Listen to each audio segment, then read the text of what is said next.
endale kas või telefoni notesidesse üks koht, kuhu sa paned kirja oma tugevusi.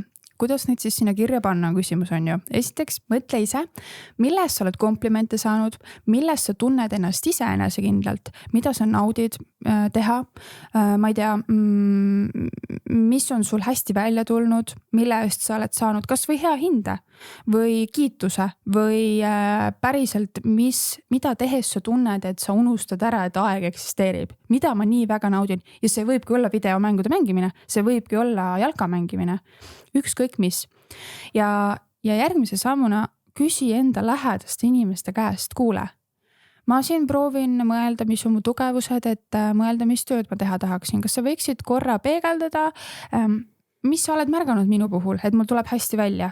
Või mis sa oled minu puhul märganud, mida sa imetled võib-olla minu puhul? Või küsida ka, miks mitte oma vanemate käest, et kuulge, kas on midagi, mis ta arvad, et ma võiksin oma CV-sse tugevust alla kirja panna?